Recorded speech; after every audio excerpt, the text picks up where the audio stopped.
1998년 자대 배치를 받고 며칠 지나지 않아 겪은 일입니다.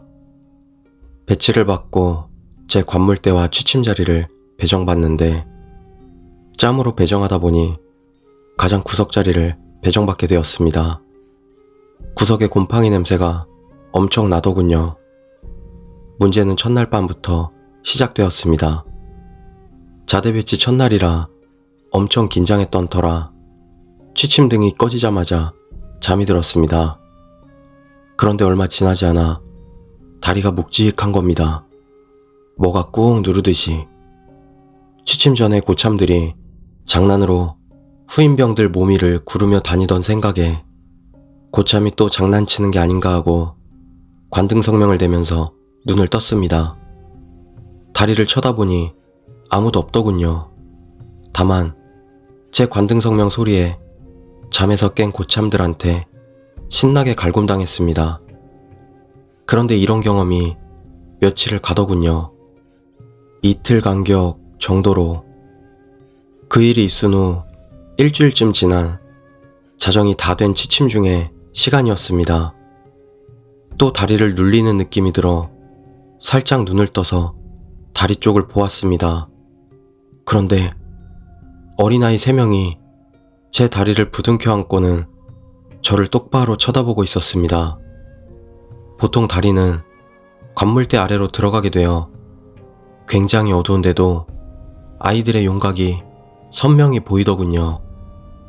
아직도 기억나는 그 눈빛은 사람의 눈빛이 아니었습니다.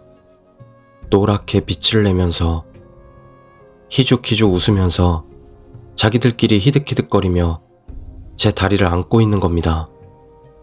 소스라치게 놀라 소리를 지르면서 버둥거리는데 그 아이들은 떨어지지도 않고 재밌다는 듯이 놀고 있더군요.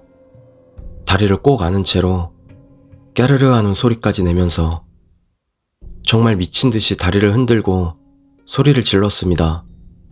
울며 불며 몸부림을 쳤죠. 그러다 갑자기 정신을 차리고 보니 옆에 3달 차이로 들어온 고참이 절 흔들어 깨우고 있더군요. 눈을 떠보니 소대원들이 저를 둘러싸고 걱정스런 눈빛으로 보고 있더라고요. 소대불도 다 켜놓은 채로. 잠에서는 깼지만 너무 무서워서 눈에서는 눈물이 계속 나더군요. 몸은 사시나무 떨듯이 떨리고 그때 소대 최고참이 한마디 하더군요. 야, 꼬맹이 내 옆자리에서 재워라. 간부들 보면 지랄하니까 빨리 불 끄고. 결국 한숨도 못 잤습니다. 다음날 3달 차이 나는 바로 막고참이 절 조용히 부르더니 자기도 봤다는 겁니다.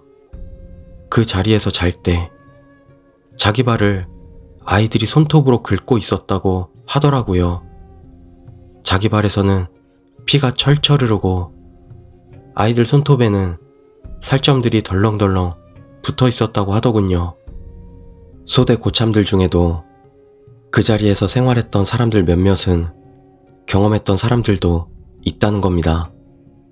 일단은 잘 버텨보라고 하더군요. 후임 들어와서 자리 바뀌면 괜찮다고. 전에 소대에 있다가 기절한 선임이 있었는데 간부들이 구타 가혹행위 사건으로 몰아가면서 귀신 이야기는 쉬쉬한다고 하더라고요. 결국 소대원들만 손해본다면서. 그 후로 몇 번의 경험을 더 했는데 경험할 때마다 이를 악물고는 이건 환상이다, 가위 눌린 거다 하면서 참았지만 정말 죽고 싶은 심정이었습니다. 어렴풋이 잠에서 깨어 발끝을 바라보다 그 노란 눈 6개와 마주치는 날엔 여지없이 밤을 새야 했습니다. 그렇게 2달 정도가 지나서 후임병이 들어왔고 제 자리는 후임병이 차지하게 됐죠. 후임이 생겼다는 것보다 그 자리에서 벗어난다는 게 정말 기뻤습니다. 다시는 경험 안 하겠지 하면서 안도를 했죠. 후임 걱정도 좀 하면서. 후임이 그 자리에서 자게 된 첫날 밤 부대가 발칵 뒤집어졌습니다.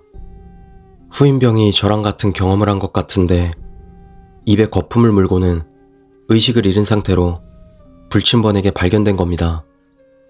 아직 부대 내 구타가 있던 때이고 한창 그런 걸 없앤다고 간부들이 날뛰던 때라 이것도 구타 사건 아닌가 하여 부대에 있던 간부들이 다 모였습니다. 이때 말년병장이 간부들한테 그러더군요. 보십시오. 뭔가 있다고 하지 않았습니까? 애들 몇 명이 그렇게 당했는데 아직도 저희가 거짓말하는 겁니까? 이 한마디에 구타한 거 아니냐, 갈군 거 아니냐 하던 간부들 분위기가 싸해지더군요.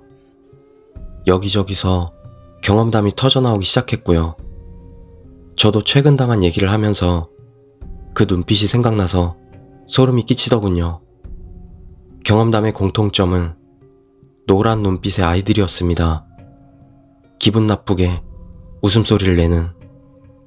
다음날 명령을 받아 그 구석자리 침상을 걷어내고 소대원들이 바닥을 파기 시작했습니다. 파기 시작한 지 얼마 되지도 않아서 이거 뭐야? 하는 소리가 들리더군요. 우르르 몰려가 보았는데 그 자리에는 반쯤 썩다만 새끼 고양이 3마리가 옹기종기 있더군요. 시멘트 반죽에 반쯤 섞여서 군데군데 뼈를 드러내고는 있었지만 고양이라는 걸 충분히 알 정도로 보존되어 있더군요. 구더기인지 지렁이인지 모를 것들이 엉켜있고 눈은 다 썩어서 퀭하게 구멍이 뚫려 있었습니다. 아마도 죽은 고양이 영혼이 아이 형태로 나타나 사람을 괴롭혔던 것 같더군요. 저희 중대막사를 2년 전에 새로 지었는데 그 과정에서 부대의 도둑고양이의 보금자리를 알아채지 못하고 시멘트 공구리를 쳤던 것 같더라고요. 간부들은 고양이 시체들을 조심히 꺼내서 가져갔습니다. 뒷산에다 묻어주고 간부 식당에서 생선 3마리와 우유를 얻어다가 무덤 위에 뿌려줬다고 하더라고요. 그 이후론 이런 경험을 한 사람은 없었습니다. 아무도 그 자리에서 재우지 않았기 때문이기도 하죠. 공사가 마무리되자마자 TV 자리를 그쪽으로 옮겨버려서 그 자리는 TV가 차지했죠. 그리고 그 이후 저는 고양이를 무서워하게 되었죠. 전 고양이와 눈 마주치는 게 정말 두렵습니다. 그렇게 번뜩이며 나를 가지고 노는 듯한 눈빛을 생각하면 아직도 몸이 싸늘해집니다. 그렇다고 고양이에 대해 선입견을 갖지 마세요. 영험한 동물이니 잘해주면 보답도 할 거예요.